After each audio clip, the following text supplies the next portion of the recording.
నమస్తే అండి. విజయ్‌ని చూసి పవన్ చాలా నేర్చుకోవాలి అంటున్నటువంటి తమ్మారెడ్డి భరద్వాజ.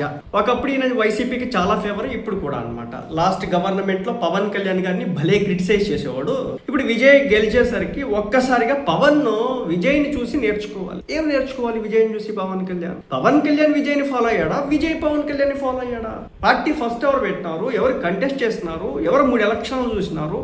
ఎవరు రాజకీయం చూసినారు? అసలు ఆంధ్ర పాలిటిక్స్ కి తమిళనాడు పాలిటిక్స్ కి సంబంధం ఏమైనా ఉందా? అసలు రాజకీయాల్ని ప్రతిరోజు నిశితంగా పరిశీలిస్తే ఆంధ్ర పాలిటిక్స్ కి తమిళనాడు పాలిటిక్స్ కి ఎక్కడైనా సంబంధం ఉందా? తమిళనాడు కావచ్చు, తెలుగునాడు కావచ్చు ఉన్నటువంటి డిఫరెన్సెస్ ఈ పెద్ద ఆయనకి తెలుసా అని నాకైతే అనిపించింది అన్నమాట. ఎందుకంటే విజయ్ని చూసి చాలా నేర్చుకోవాలి. ఏం నేర్చుకోవాలి? 2014లో పార్టీ పెట్టినాడు, పోటీ చేయలేదు, యునానిమస్ సపోర్ట్ ఇచ్చినాడు, పార్టీ గెలిచింది. సరే, 2019 ఎన్నికల్లో 2014 ఎలక్షన్స్లో నా దమ్ము ఉంది, నా సత్తా ఉంది, బట్ నేను అనుకున్నంత స్థాయిలో ఇక్కడ చేయలేకపోయినా అనుకున్నాడు, బయటకు వచ్చినాడు. 2019లో సింగిల్గా వెళ్ళినాడు ఏదో లెఫ్ట్ పార్టీస్తో. ఏమైంది?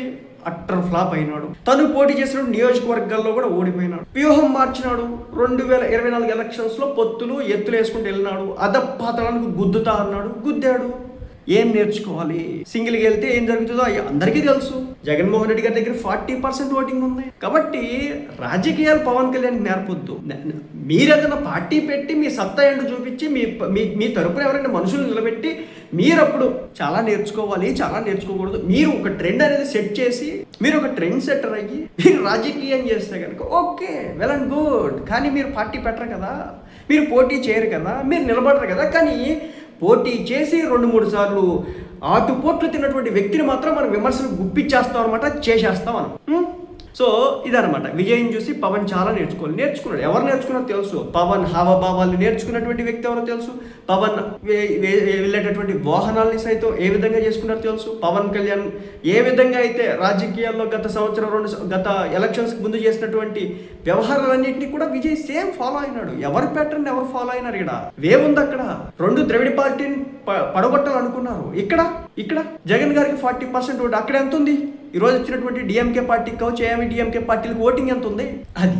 కాబట్టి ఆంధ్ర తెలంగాణ రాజకీయాలని తమిళనాడు రాజకీయాలతో కంపేర్ చేయడం కరెక్ట్ కాదు. సింగిల్గా పోటీ చేయలేదు పవన్ కళ్యాణ్. పోటీ చేసినాడు, ఓడిపోయినాడు. సపోర్ట్ ఇచ్చినాడు, గెలిచినాడు. పొత్తు పెట్టుకున్నాడు, గెలిచినాడు. సో తన స్ట్రాటజీ అంటూ పూర్తిగా అవగాహన వచ్చింది ఈ పవన్ కళ్యాణ్. పార్టీ సొంత కష్టార్జితంతో నడుపుతున్నటువంటి వ్యక్తి కదా, మాటలే కదా ఉట్టి పుణ్యానికి వచ్చేది. ఎదురుగా మైక్ పెడితే చాలు రెచ్చిపోవాలి. అది సంగతి. ఎవరి దగ్గర నుంచి ఎవరు నేర్చుకోవాలో అందరికీ తెలుసు.